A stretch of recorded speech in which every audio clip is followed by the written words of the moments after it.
você, está começando a Hora do Esporte aqui na tela da TV Câmara de São José dos Campos. Vamos juntos nesta sexta-feira até as 3 da tarde, trazendo, claro, as principais informações do esporte aqui na nossa cidade. Aqui comigo ele, jornalista, repórter esportivo, o resfriado, Paulo Ricardo. Tudo bem, Paulito? Boa tarde.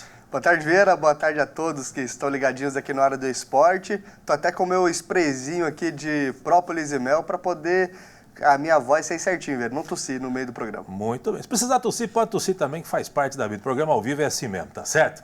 E aqui com a gente também o nosso intérprete de Libras, o nosso querido Luiz Fernando, o papai do Lorenzo, que é o mascotinho da Hora do Esporte. Luizão, seja sempre muito bem-vindo. Aê, o nosso soquinho maroto de toda segunda, quarta e sexta. O Luizão que sempre leva a informação para a comunidade surda que acompanha o nosso programa, tá certo? E a gente começa o Hora de hoje falando de basquete. O São José voltou à quadra depois de 10 dias sem jogos oficiais, recebendo o vice-lanterna Osasco no ginásio Lineu de Moura, cheio de desfalques, alguns desfalques, né? E em busca da recuperação, já que o time vinha de 3 derrotas seguidas. O nosso repórter, o Gabriel Campoy, esteve por lá e conta a história do jogo para você. As imagens são de Reginaldo Casulo. Solta, Matheus!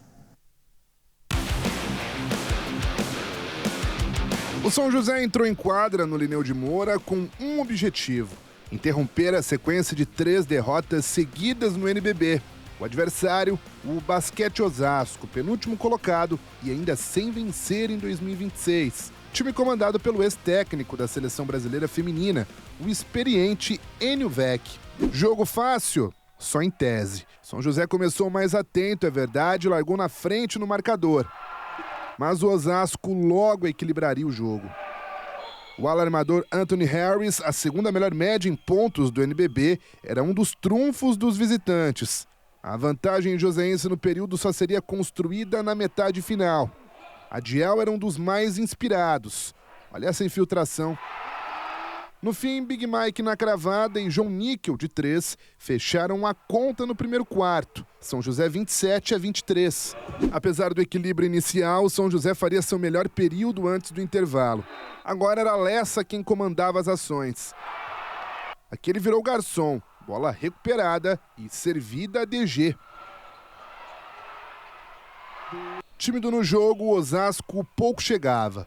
Anthony Harris era quem destoava do lado visitante. Mas com Big Mike de 3, DG na deixadinha e Adiel nesse bonito gancho, o São José fecharia o segundo quarto com 6 de vantagem. 23-17 na parcial, 10 à frente no placar, 50-40.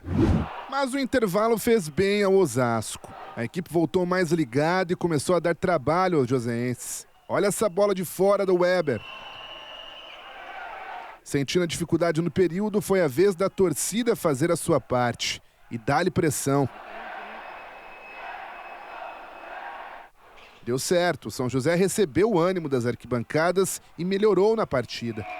Apesar do melhor período do Osasco no jogo, Malcolm Miller de 3, e após essa transição rápida que terminou na bandeja de Lessa, deram a vitória apertada para o São José na parcial por apenas 1 ponto, 25-24. Mas no jogo a vantagem era mais tranquila, 11 de diferença, 75-64 para o São José.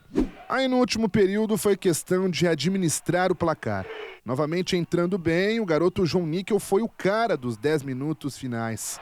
Olha essa jogada iniciada por ele. Valeu a raça aí, né? TG, cestinha do jogo com 23 pontos e retornando de contusão, também apareceu na cravada. Mostrando maturidade, o São José soube manter a dianteira do placar, mesmo sofrendo com as bolas do perímetro de Osasco. No fim, Baby Shark, tirando lá atrás e convertendo na frente, encaminharia a quebra da sequência negativa de 3 jogos. Aí nem o Sanja aguentou de felicidade. Nova vitória do São José na parcial, 23-17, e fechando o jogo com um placar final de 98-81. Acho que a gente fez uma baita partida, a gente defensivamente, era uma coisa que a gente vinha batendo na tecla. Eu acho que foi importante para nós essa vitória e eu fico feliz em ter ajudado o time, voltar a jogar, a gente voltar feliz. Nós jogamos 3 quartos razoavelmente bem, uma diferença de 10 pontos, 8 pontos, 5 pontos, estaria ótimo, né, aqui em São José, para a gente procurar fechar no último quarto, mas infelizmente a gente não conseguiu sustentar essa diferença, para a gente chegar no final 3, 4 pontos atrás, 5 pontos e tentar uma virada. A gente voltou um pouco mais atento para o segundo quarto, segundo período, não era para ter tomado tudo isso de ponto, o final também acabou pondo os meninos e aí acaba indo mais para torcida aí que fica animada com eles e eles empolgam, né? Acaba tomando umas bolinhas também ali, mas era um jogo para 70 pontos e coisa que a gente teria feito se tivesse corrido tudo dentro do normal, do jogo normal. A vitória sobre Osasco é importante também para o São José, porque mantém a equipe entre as 8 primeiras colocadas do NBB na 8ª colocação. O G8 é uma meta da equipe de Cris Armed pela possibilidade de definir o primeiro play-off da segunda fase dentro de casa. É uma vantagem. No entanto, na 9ª colocação está o Bauru, com os mesmos pontos e o mesmo aproveitamento.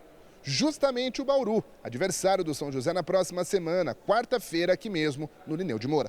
Muito importante a gente estar ali no G8, de definir um playoff dentro de casa, isso é muito importante, isso conta, ainda mais com a torcida apoiando a gente, é um dos maiores fatores. Estamos empatados hoje com o Bauru, precisamos dessa vitória na semana que vem, e então a gente tem que tentar fazer o máximo para a gente conseguir vencer e ficar nessa posição entre os 8 para trazer o playoff.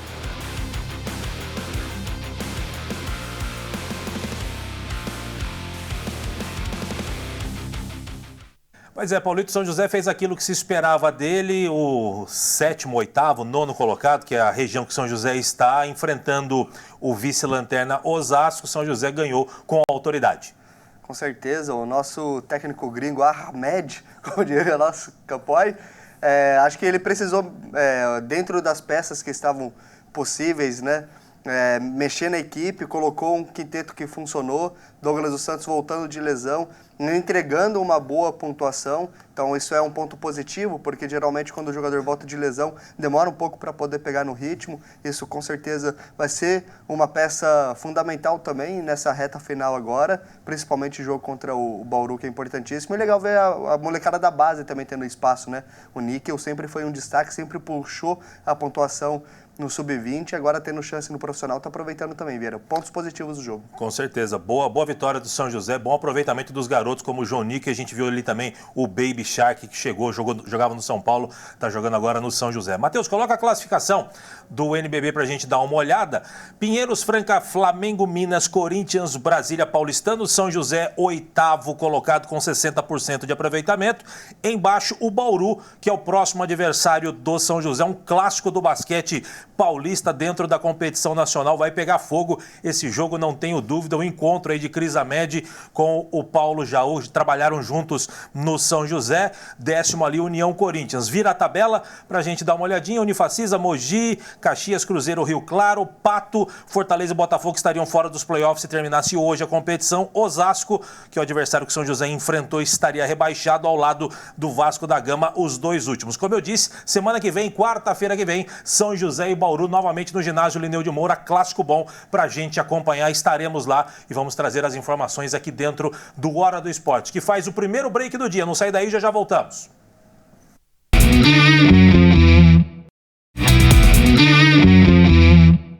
Muito bem, de volta com a Hora do Esporte para falar do São José Esporte Clube. Amanhã a Águia do Vale entra em campo contra o Sertãozinho, que demitiu seu treinador, hein?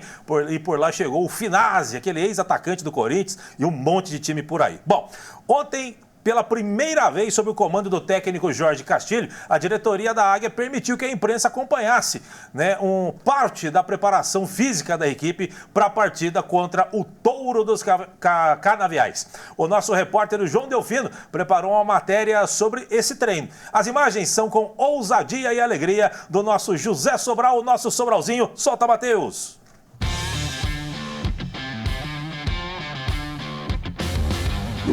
Essa imagem é inédita para nós.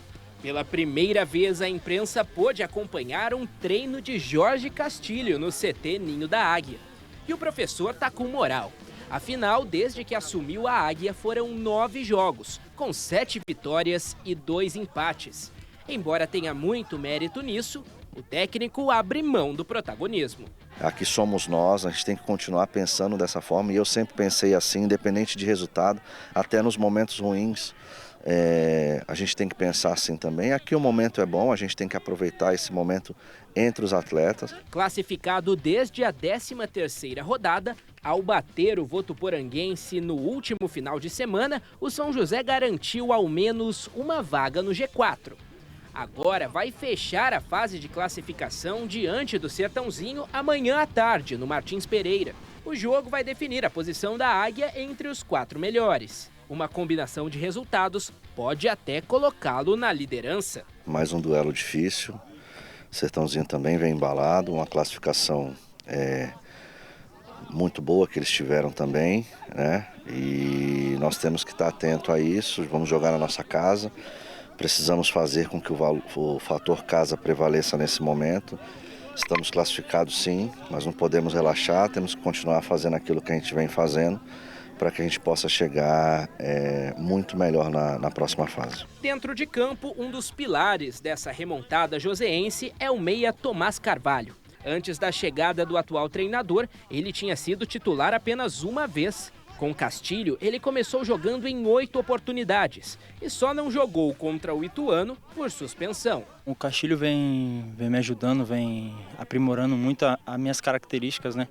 Talvez até ele impôs em mim uma característica que eu não tinha como principal, que é os duelos. É o que ele me cobra muito, é o que eu venho tentando executar da melhor forma. Só agradecer também ele, porque ele me deu confiança desde o primeiro dia que ele chegou. Acho que isso é muito importante para o jogador, para o atleta, né? O Tomás ele vem atravessando um grande momento, é um jogador que eu já conhecia, como eu falei lá atrás, é um jogador que precisava de um pouco mais de atenção, posicionar ele um pouquinho melhor para que ele pudesse entregar aquilo que a gente esperava e graças a Deus tem dado certo. Ele tem sido um jogador muito regular no nosso meio de campo, é um jogador que está atravessando uma boa fase. Mas voltando a falar sobre o compromisso de amanhã, o Sertãozinho tem a vaga bem encaminhada para a próxima fase. O Touro pode se classificar até com uma derrota. Como disputou uma partida atrasada no meio de semana, a tendência é que o time esteja mais cansado. Sem pressão, o São José pode aproveitar a oportunidade para rodar o elenco, mas claro que com o objetivo de vencer. Nós estamos fazendo as escalações de acordo com os adversários e de acordo com aquilo que os jogadores entregam aqui durante a semana. É o momento que o jogador está passando e aquilo que a gente analisa do adversário e as características para a gente entrar em campo. Então a gente tem escalado ultimamente dessa forma. Mas sejamos sinceros, todo mundo já está pensando ao menos um pouco na próxima fase. A rodada de sábado vai definir os 2 grupos do quadrangular. E vale lembrar que jogadores poderão ser trocados. Será que vem reforço na Águia? O professor respondeu. A questão de contratação, nós estamos atentos ao mercado, não está fácil contratar. Se caso houver uma oportunidade de mercado, a diretoria entender que é viável, pode ter certeza que faremos. Se não, a gente vai continuar trabalhando da forma que estamos trabalhando, buscando sempre o melhor para nós. Se ninguém chegar para somar, é fato que esses jogadores superaram a desconfiança. Elenco focado e confiante. Muito já foi feito, mas todo mundo sabe que o time pode continuar nessa evolução. A questão da moral é que quanto mais você ganha, mais confiante você fica. A confiança dentro do futebol é primordial, né? Então, acho que com certeza a vitória nesse próximo jogo vai nos dar muito mais moral e muito mais confiança.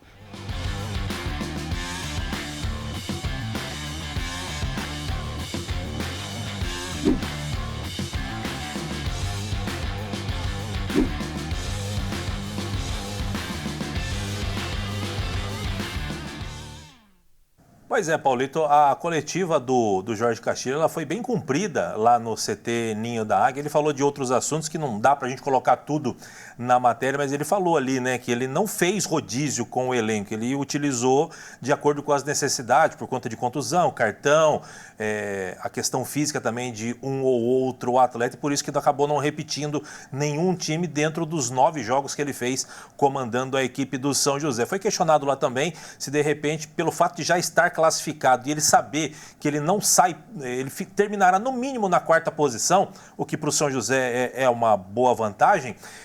se ele poderia mesclar o time. Foi aí que ele disse que ele não mescla time, que ele não poupa jogador, né? Agora, a pergunta é que fica. São José, será que vem com um time muito modificado daquilo que a gente já está acostumado a ver, daquele esboço que a gente entende como sendo o titular, ou ele deve ir realmente para a vitória? Porque, queira ou não, ele pode até ser líder da competição se vencer o jogo, o Água Santa não vencer o seu jogo e também os times que estão ali na intermediária, o próprio Ituano, intermediário que eu digo lá em cima, né? O Ituano e também, quem que é o outro mesmo? Ituano e... Quem que é o outro? Enfim, o outro, depois a gente olha aqui. Hein? Juventus? Não, o Juventus está lá embaixo. Enfim, o outro time que está ali na intermediária da parte de cima da tabela, se eles não vencerem... Não, é o time de Araraquara. Obrigado, Matheus. Aqui, a Ferroviária. Ô, Jesus, obrigado, Matheus, obrigado. O Matheus nos salvando. Ferroviária, obrigado, Matheus. Se esses dois não vencerem por goleado, o São José pode ser líder da competição, Paulito. Sem dúvidas nenhuma, eu acredito que o principal jogo para um time que quer buscar o acesso e quer ser campeão é o próximo, né? Então, não adianta você ficar calculando essa questão de empatar, rodar a equipe, derrota não tem problema nenhum, porque, de certa maneira, o campeonato é longo e essa questão de moral é muito importante. Quando você chega invicto para a próxima fase, com o Castilho, sendo um treinador temido pelos outros, com o adversário respeitando o São José, isso favorece muito no jogo da equipe. Então não é somente buscar a primeira posição, tentar encontrar um grupo que seja mais tranquilo de se jogar, mas também de você impor a moral em cima dos adversários. E sobre essa questão de rodar o elenco, talvez ele possa testar algumas peças, né? Tem o Cristiano, por exemplo, que voltou ali de lesão e até agora não conseguiu demonstrar ainda o bom futebol, algo que ele está devendo. Então, esses jogadores talvez que precisem de um pouco mais de espaço, que são um ponto de interrogação, talvez ganhem um pouco de projeção agora contra o Sertãozinho para poder ter essa última oportunidade. Muito bem. Na quarta-feira a gente colocou ali a projeção dos grupos se a competição terminasse naquele momento. E como teve jogo na quarta-feira, aquele jogo atrasado entre o Monte Azul e o Sertãozinho, que o Sertãozinho acabou até vencendo, já teve mudança no grupo. Matheus, coloca pra gente de acordo com a classificação atual, porque teve uma movimentação. Se terminasse hoje a competição, sem a última rodada, o grupo 2 estaria formado por Água Santa, São José, Sertãozinho e Juventus, né? O primeiro, terceiro, sexto e o oitavo. E o grupo 3 ficaria com Ferroviária, Ituano, Votuporanguense e Osasco Esporte. Se terminasse assim, seria um grupo, entre aspas, interessante para o São José, apenas o Sertãozinho como uma viagem mais longa e enfrentando ali o Água Santa, provavelmente disputando com o São José as duas vagas para a próxima fase, mas o Juventus é um time que é sempre encardido, a torcida lá acompanha, Sertãozinho tem a viagem longe, enfim, são projeções e eu acredito que vai mudar muita coisa aqui ao final da última rodada, que será ela toda no sábado. Aliás, Matheus, já coloca pra gente aqui, por favor, para antecipar as coisas. Toda a rodada será amanhã, 15 horas, Inter de Limeira eliminado, enfrentando o Juventus, Santo André enfrentando o São Bento, Taubaté com o Grêmio Prudente, Taubaté pode derrubar o Grêmio Prudente amanhã, 15 de Piracicaba ainda brigando por uma vaga contra o Votuporanguense, Água Santa e Osasco, Ferroviária e Linense, Ituano e Monte Azul, São José e Sertãozinho.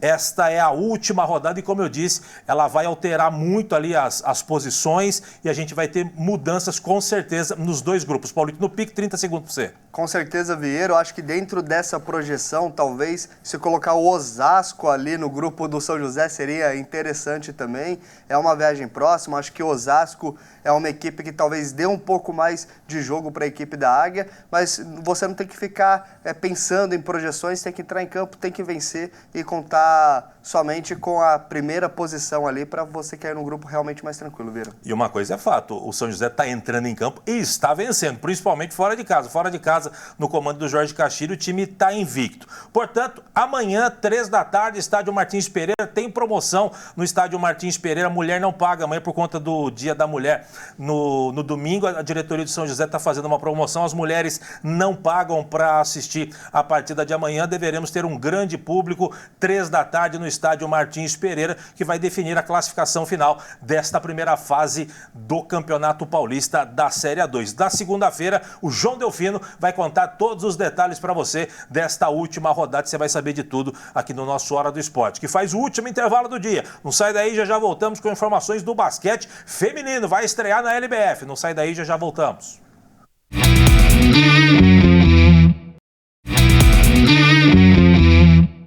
Muito bem, estamos de volta com a Hora do Esporte e voltando a falar de basquete, mas agora do time feminino. O São José fará sua estreia no próximo domingo pela LBF, que é a Liga de Basquete Feminino, fora de casa contra o Santo André. E logo na estreia, um jogo considerado de confronto direto. O repórter Dudu Campos, o nosso Aladim, esteve no treino das meninas e te mostra a vibe do time joseense para essa estreia no Campeonato Nacional. As imagens são novamente com alegria, aquela alegria contagiante do José Sobral, nosso Sobralzinho. Solta, Matheus.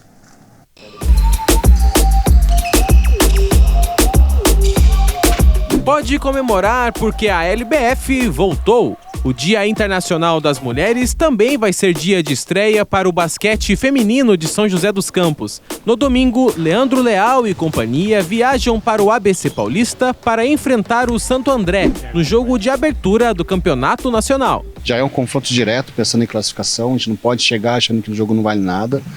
São duas equipes que estão estreando, o time do Santo André também é um elenco novo, né, com uma nova técnica, a Adriana, então é um trabalho que também está se iniciando, então a gente sabe que muita coisa nova vai acontecer, né? Mesmo conhecendo as meninas, sabe que a questão tática muda de técnico, de clube para clube.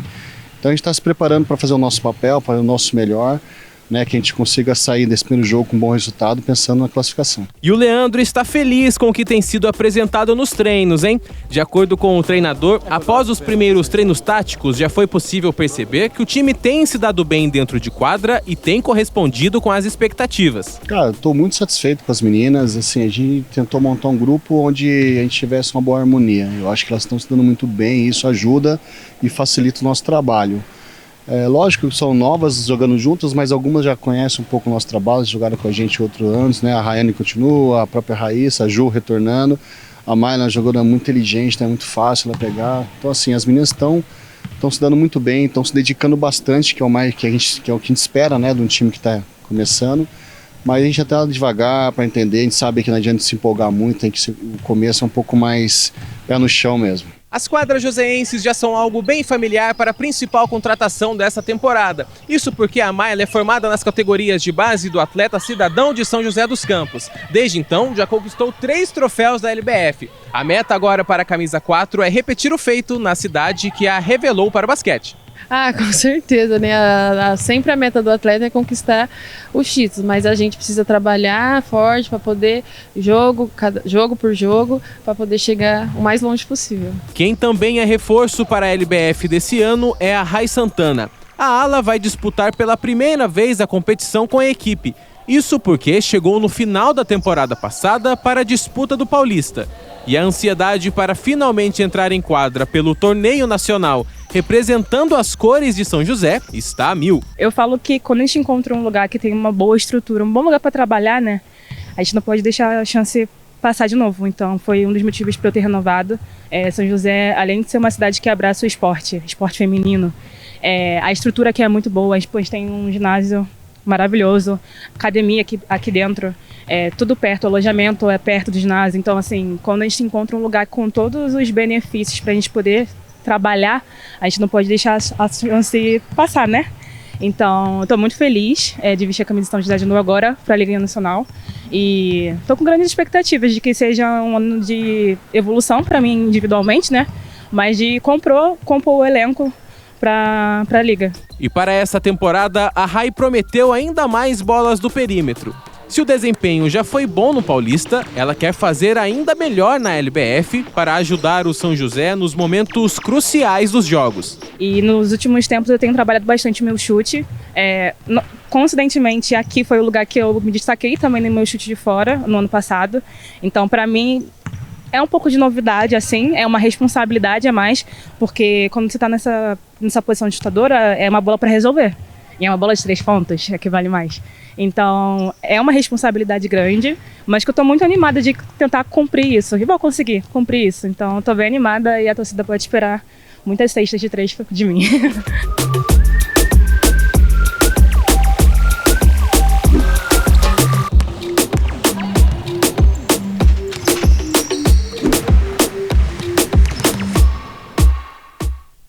Pois é, Paulito, antes de eu passar a bola para você, deixa eu dar crédito a quem de direito, né? As imagens não foram do nosso José Sobral, mas foram do fofinho, o Ralf Siqueira. Obrigado, Ralf, pelo trabalho e pelas imagens na matéria junto com o Dudu.